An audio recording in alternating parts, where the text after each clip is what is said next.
आज हम लोग को पढ़ना है ज्योमेट्रिकल कंस्ट्रक्शंस, ज्यामितीय रचनाएं।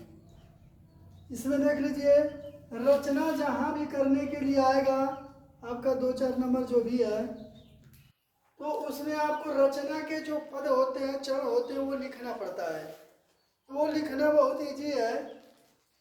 जैसे जैसे आप काम करते जाएंगे, एक एक काम करते उसको स्टेप बाय स्टेप लिखते जाना है।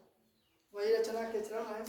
जो आपने काम किया, जैसे एक रेखाखंड खींच लिया, लिख देंगे सर्वप्रथम इसका नाम ए बी रेखाखंड खींचा।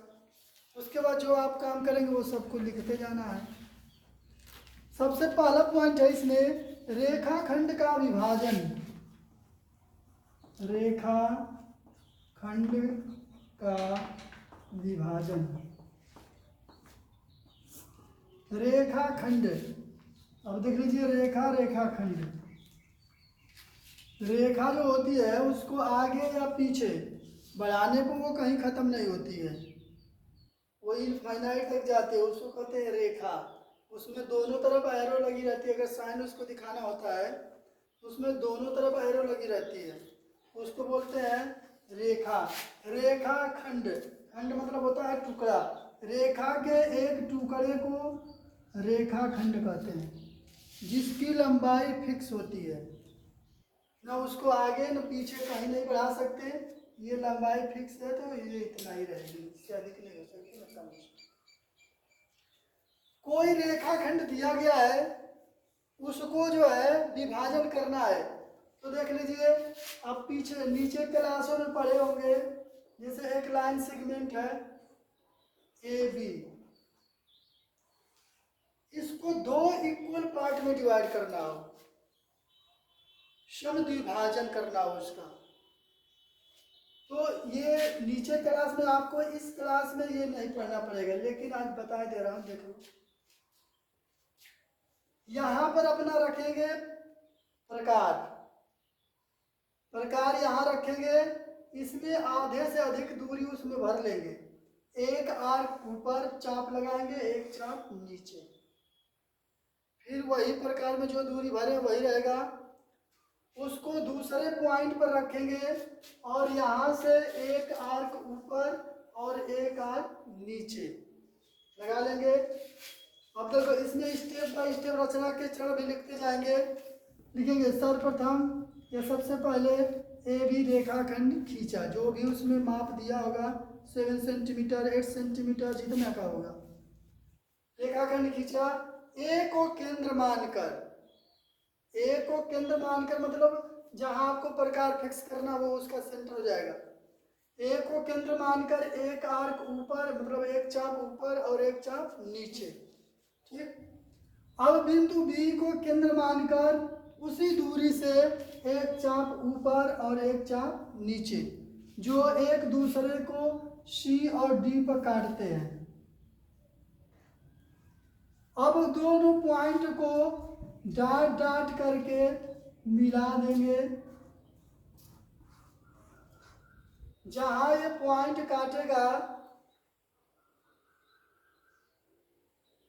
ये 2 बराबर भागों में इसको डिवाइड कर देगा। हमारा बराबर भले ही ना हुआ हो, लेकिन आप प्रकार से करेंगे तो वो इक्वल इक्वल एकदम होगा। अगर ये समद्विभाजन करना हो, 2 इक्वल पार्ट में डिवाइड करना हो, तब के लिए है। लेकिन आपको इस जो 10th में मिलेगा, उसमें आपको 2 पार्ट में डिवाइड करने का नहीं मिलेगा। आपको कम से कम 4, 5, 3, 2 या किसी रेशियो में दे दिया रहेगा। जैसे कहा जाएगा 3:2 में एक लाइन सेगमेंट है 5 सेंटीमीटर की या 6 सेंटीमीटर की, उसको 3:2 में डिवाइड करना है। ऐसा वो नाम दिया रहता है कि आपको करेक्ट स्केल से नहीं कर पाएंगे। जैसे 6 का रहेगा तो 3 इधर कर देंगे, 2 पार्ट इधर करना है। अब ऐसे मान लो 6 सेंटीमीटर की लाइन सेगमेंट है, वो कभी नहीं कहेगा 4 और 2 के रेशियो में उसको विभाजित कीजिए, क्योंकि आपको तो पता है 4 सेंटीमीटर इधर कर लेंगे, 2 सेंटीमीटर इधर कर लेंगे, बीच में निशान लगा देंगे, हो जाएगा। लेकिन ऐसा कभी नहीं आएगा। आपको जब भी रहेगा वो ऐसे रेशियो में रहेगा कि स्केल से नहीं कर पाएंगे, उसको लिए आपको विभाजन करना पड़ेगा। तो इसमें देख लीजिए, अगला इसमें एक पॉइंट है कि दिए हुए रेखाखंड को 5 बराबर भागों में विभाजित करना है। दिए हुए रेखाखंड को 5 बराबर भागों में विभाजित करना है।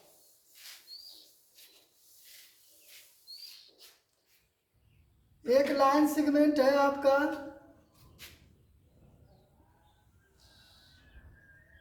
ये एक 7 सेंटीमीटर का लाइन सेगमेंट है, रेखाखंड है ए बी। इसको आपको 5 बराबर भागों में विभाजित करना है।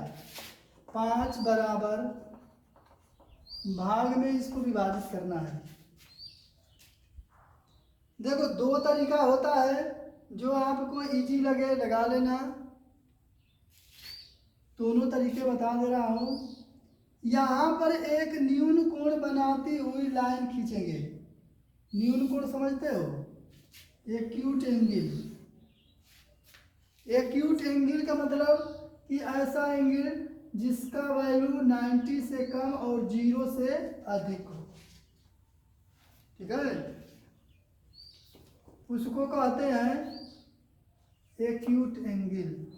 यहां पर होता है एक्यूट एंगल।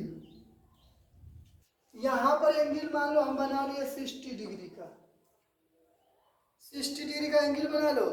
अब ये जो लाइन हम खींचे हैं यहां से, इसको इतना बड़ा कर लो, कोई दिक्कत नहीं है। इसको आप कोई भी दूरी लेकर, ऐसा दूरी लीजिए जो ये इसको 5 बराबर भागों में काट दे। ऐसा दूरी ना ले लो कि ये काफी से बाहर चली जाए। जितनी दूरी लेने प्रकार में आप ले लीजिए, उसको 5 बराबर भागों में काटो। 1 2 3 4 5 हो गया।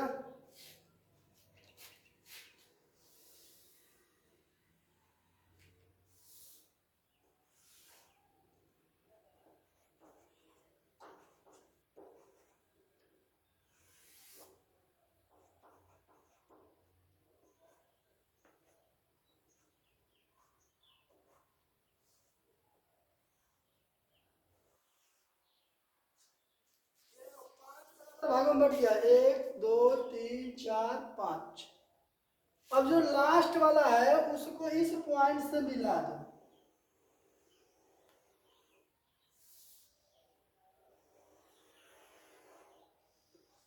यहाँ नाम कुछ भी ले लेना।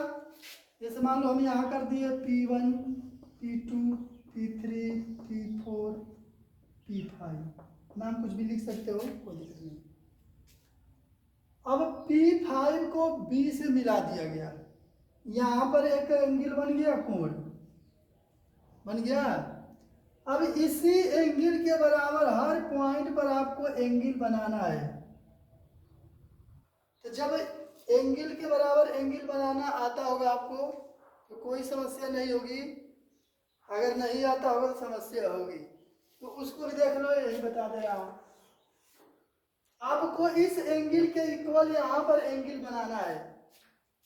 पहले यहां पर एक पॉइंट है, तो देख लो, ये एक लाइन सेगमेंट हम ले लिए, ये पॉइंट है, मान लो यही पॉइंट है।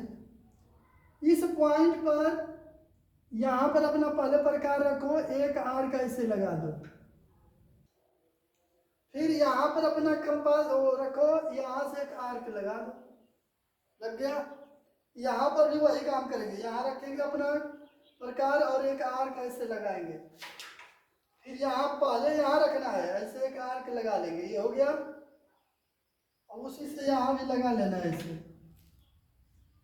लग गया। अब ये दूरी भर लो इतनी, यहाँ से काट देंगे, ये यहाँ रखेंगे प्रकार, यहाँ से काट देंगे, जहाँ कटेगा उसको मिला देंगे, सेम इस एंगल के इक्वल बनेगा। यहाँ भी सेम वही काम करना है। ये एक आर्क लगा दिए, ये दूरी जो है यहाँ भर कर ऐसे काट दो,